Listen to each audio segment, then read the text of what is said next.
At dawn, when the desert still held its breath and the mountains wore a thin shawl of blue mist, the lonely Apache named Tahoma heard a voice that did not belong to the wind, a voice frayed by pain yet steady with dignity, and when he followed it through the reeds along a dry wash, he found a woman half hidden by shadow who said, "Without shame or drama, I can't close my legs," and for a moment the words struck him like a riddle too heavy to lift, until he looked down and saw something unbelievable, not sin or scandal or the kind of story men whisper by fires, but the small, fierce miracle of life struggling to enter the world under an open sky. The woman's body trapped by swollen roots and stones, her strength nearly spent, her eyes bright with the kind of courage that does not beg but simply endures. Tahoma had been alone so long that loneliness had become a second skin, a hunter who had lost his family to sickness and his camp to fire, a man who believed the world had finished asking anything of him, and yet here the world stood again, asking everything, and in that instant he understood that kindness is not an idea you admire from a distance, but a weight you choose to carry even when your arms ache. So he knelt without a word, set down his bow as if laying aside fear itself, and listened as his grandmother's teachings rose from memory like water from a deep place, reminding him that life arrives how it arrives, and that hands guided by respect can become shelter. The woman's name was Ileana, a traveler who had fled violence between clans, and she told him in broken breaths that she had walked for days alone, that the pain had seized her beside the wash, that she had tried to rise and could not, that the roots had held her fast as if the earth itself were saying stay. And when Tahoma saw the blood and the tremor of exhaustion, he felt a fear he had not known since boyhood, the fear of failing someone who trusts you without knowing your name, but fear did not move his hands away. It sharpened them, and he did what compassion often demands. He stayed. Time slowed into a long river, where minutes felt like miles. The sun climbed. The woman cried out and then laughed in disbelief when a tiny cry answered her own, a thin sound that cut through the desert and stitched the sky back together. And when Tahoma finally held the newborn, slick and furious and alive, he felt something in his chest crack open, a place he thought had turned to stone, and he wrapped the child in his own cloak, the one thing he owned that still smelled like home, and spoke softly to both mother and child, promising water, promising shade, promising that they would not be alone. Though he did not yet know how he would keep those promises, the unbelievable thing was not just the birth, though that alone could have fed a lifetime of wonder. It was the way the desert seemed to lean closer, the birds quieting, the heat easing as if the land itself recognized an act of mercy and chose to bear witness.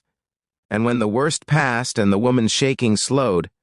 Tahoma worked the roots free with patient care, skinning his hands rather than pulling too hard, choosing pain for himself so she would not have more. And when at last she was free, he built a small shelter of branches and cloth, fed her water sparingly so her body would not rebel, and stayed awake through the long afternoon, shooing flies, humming the old songs that carry strength from one heart to another. Night came with stars bright as salt and cold enough to make breath visible, and Tahoma felt the weight of choice settle on him like a mantle.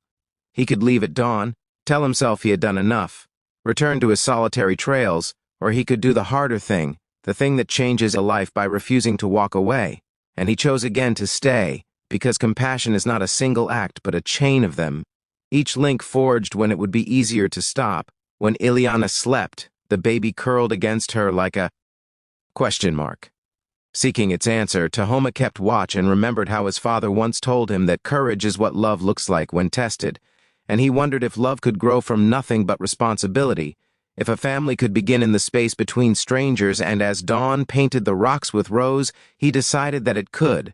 The days that followed were a quiet labor of care, a journey slowed by healing, by rest beneath mesquite and juniper, by lessons learned on the road, that kindness often invites help from unexpected places. As traders shared food, an old healer taught Ileana herbs for strength, and a group of Apache women, drawn by the cry of the child and the humility in Tahoma's eyes, walked with them part of the way, not because blood demanded it, but because humanity did. Along the path, Tahoma's loneliness loosened its grip,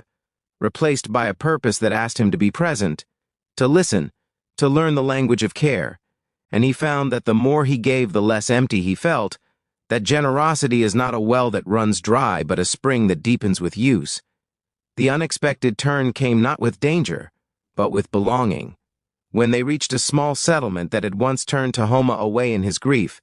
and this time the elders saw him not as a shadowed man, but as a bridge between lives,